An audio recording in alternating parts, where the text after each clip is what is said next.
organ I cili nuk ka gjerdhet e një nënshkrimi që duhet të jetë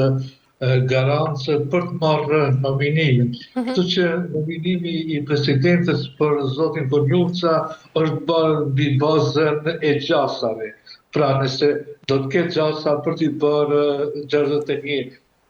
vota për të zgjedhur si kryeministër dhe për të zgjedhur edhe qeveri. Pra, deri me tani nuk kemi pa raste të tilla,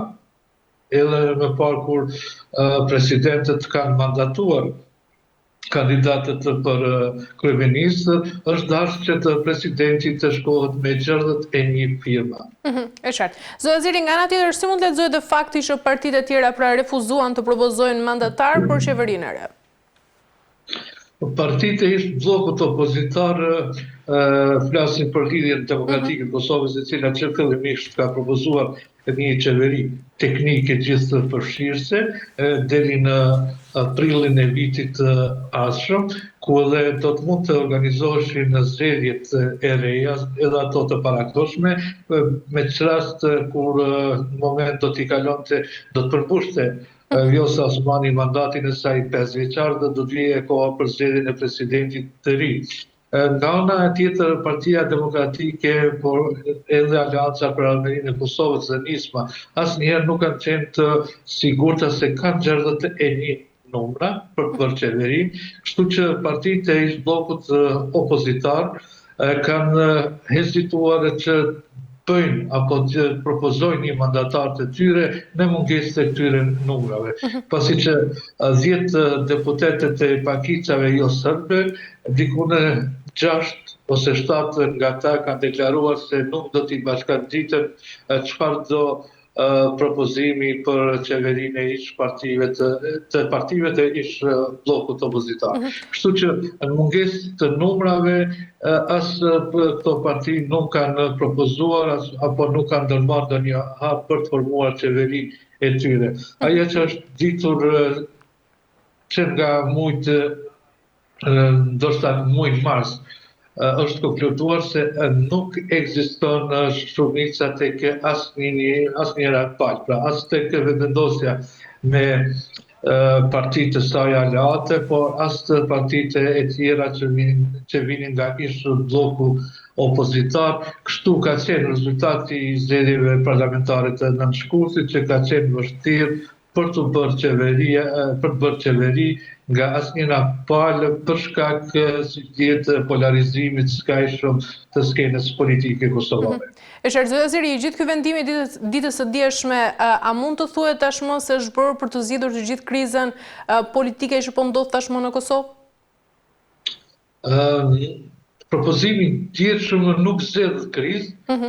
thellon krizë. Është një propozim për të blerë kohën, si thash edhe më parë, pasi që vetëvendosja llogarit se data që asaj do t'i konvenonte është 28 dhjetori për të organizuar zgjedhjet e parakohshme parlamentare në Kosovë, kështu që vetë mandatimi pa një garancë prej gjerdhet e një firmave të zotit Konjufca nuk ka qenë një hap drejt zgjedhjes së krizës, por një hap më shumë drejt zëllimit të saj. E qartë, por çfarë ndikimi mund të ketë, zoti Ziri, ky proces mbi stabilitetin institucional edhe besimin e qytetarëve tek institucionet pas këtij vendimi? Tani thjesht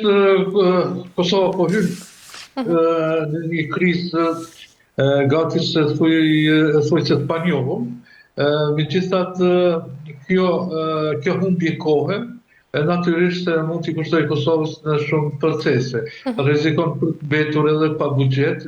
dhe mos miratimi këtij buxheti mund të rrezikojë edhe pagat në sektorin publik, por edhe në shumë sfera të tjera. Kështu që sa më shpejt vendi të shkojë në zgjedhje, atëherë mund të llogarisim se mund të shpëtojmë nga ajo kriza e thellë e cila na pret sa I përket buxhetit dhe funksionimit të shtetit, sidomos të agjencive të pavarura që ato drejt për drejt I varen nga buxheti që ndan Kuvendi I Kosovës, duke miratuar buxhetin e vitit 2026. Mirë po sikur partitë politike më shumë po bëjnë llogaritë e tyre elektorale se sa se po merren me krizën që tashmë ka hyrë Kosova. Zëri, nga ana tjetër, a ka diçka që fshihet më shumë për çfarë tregon kjo edhe për ky veprim i fundit për marrëdhëniet aktuale midis Albin Kurtit edhe presidentes së Kosovës Vjosa Osmanit? Ajo që shihet ndoshta është parë që nga fillimi ka një dakordancë mes zonjës Osmani dhe kryeministrit në detyrë zotit Kurti, rreth mundësisë që zonja Osmani përsëri të hyjë në një listë të përbashkët me vetëvendosjen, pra me zotin Kurti dhe së bashku të garojnë në zgjedhjet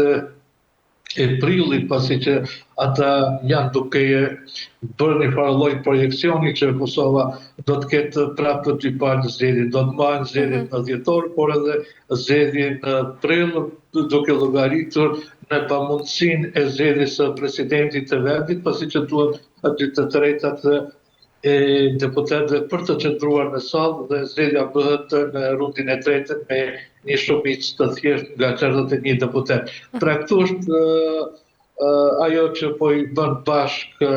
zonjën Osmani dhe zotin Kurti në një farë mënyrë për të qenë sigurt, për të garuar bashkë dhe eventualisht, siç pretendojnë ata, për të përsëritur rezultatin e vitit 2021, ku dolën mbi 50% të votuar nga elektorati kosovar, një rezultat që për mendimin tim është vështirë që të përsëritet. E qartë, zëri, nga ana tjetër, i gjithë ky vendim, si është parë në sytë e ndërkombëtarëve dhe pritshmëritë e tyre që kanë në lidhje me Prishtinën? Thënë drejtën, të gjithë kësaj periudhe mund të themi se ndërkombëtarët nuk kanë qenë gjithashtu të angazhuar në këtë drejtim dhe kjo është përbrengosje, pasi që nuk kemi parë ndonjë iniciativë nga ndërkombëtarët nga shtetet partnere të Kosovës për t'i ofruar partitë politike rreth një kompromisi për ta tejkaluar këtë krizë në cilën tani është Kosova. Ky është këtu edhe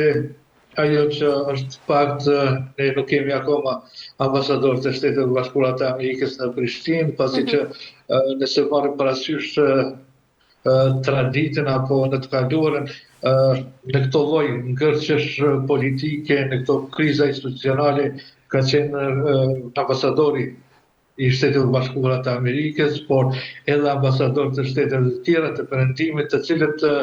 kanë shtyrë partitë politike për të bërë kompromis dhe për të çetur zgjedhje në rast të krizave. Ndërsa këtë rast ne nuk kemi parë ndonjë interesim gjithashtu të theksuar të faktorit ndërkombëtar për të ndihmuar apo për të shtyrë partitë politike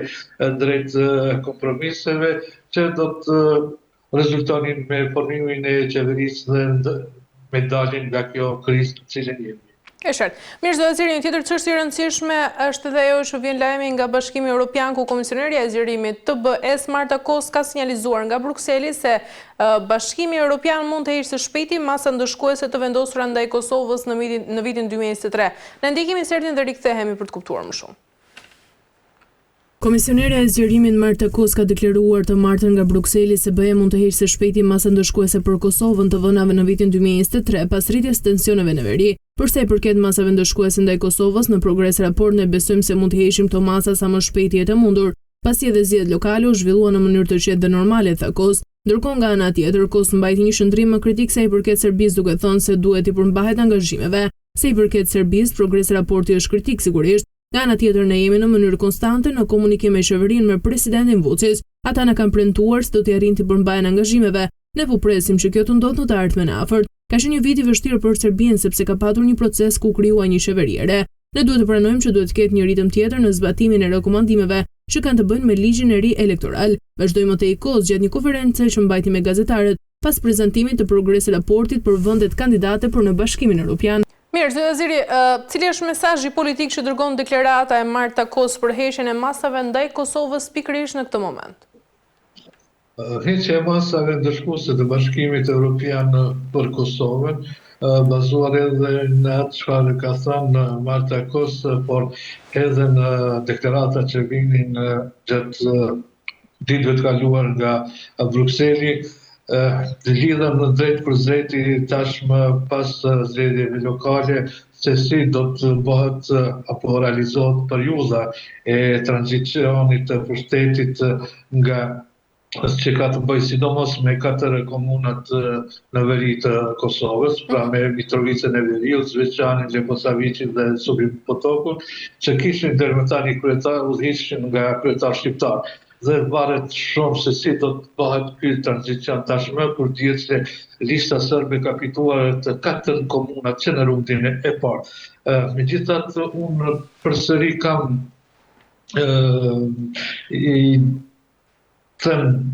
ja lejoj vetës që të kem një rezervë edhe me atë